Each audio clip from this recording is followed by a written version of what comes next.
When my grandfather, Dr. Robert Popper, was 29 years old, he and his brother Siegfried came to the realization that the country they lived in was changing in a way that would become inhospitable to them.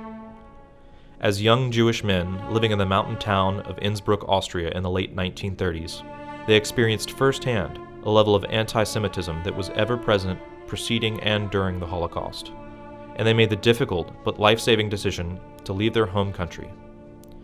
Just 7 weeks before Kristallnacht, they fled Austria and Europe, never again to see their parents, close friends, or other relatives.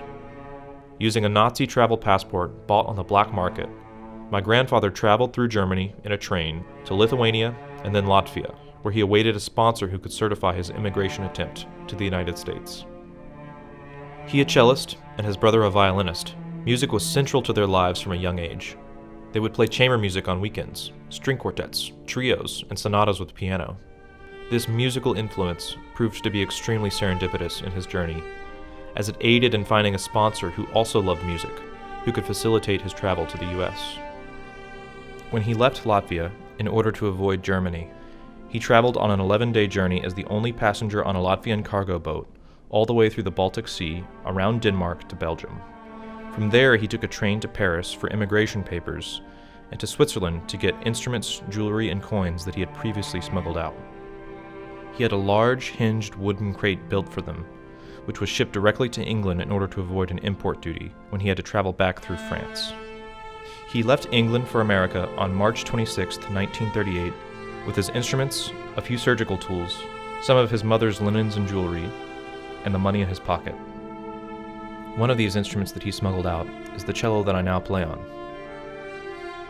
As I approach the age that my grandfather was when he fled the early stages of the Holocaust, I find myself increasingly grateful and indebted to him for the struggles he endured and the fear which he faced.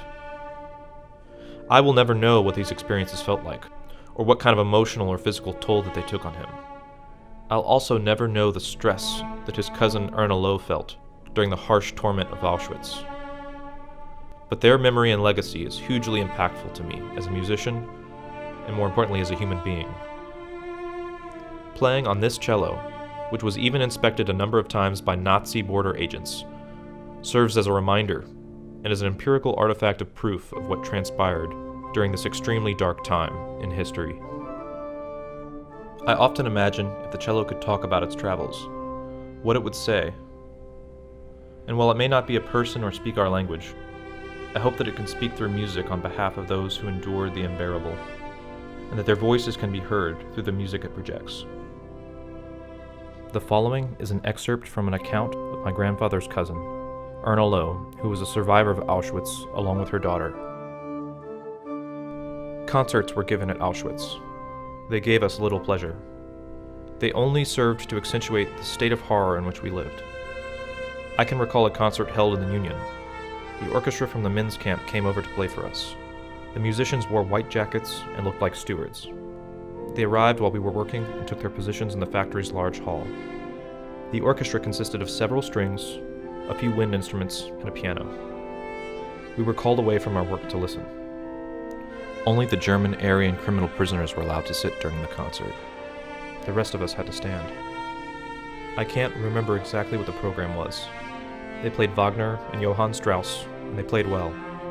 An old Italian prisoner from La Scala, Milan, sang the beautiful Mattinata by Leoncavallo. Never had my plight seemed so unbearable to me as in that hour. I thought I had succeeded in laying bands of steel around my heart. The music tore them apart. The most noble art in the world was served to us miserably cowed, ragged slaves. It was like a glimpse out of hell into the pure atmosphere of heaven. I closed my eyes and could see the Vienna Opera House, and myself walking up the regal staircase. I could feel the red plush under my feet, and could see myself come face to face suddenly with my reflection in a huge, gilt-framed mirror. I was wearing a yellow dress, and that peculiar mood of exaltation into which music can project me. I opened my eyes. The powers of exaltation had forsaken me. I saw us miserable creatures in our utter degradation. The others were crying, so was I. None of us felt any gratitude for this torturous entertainment.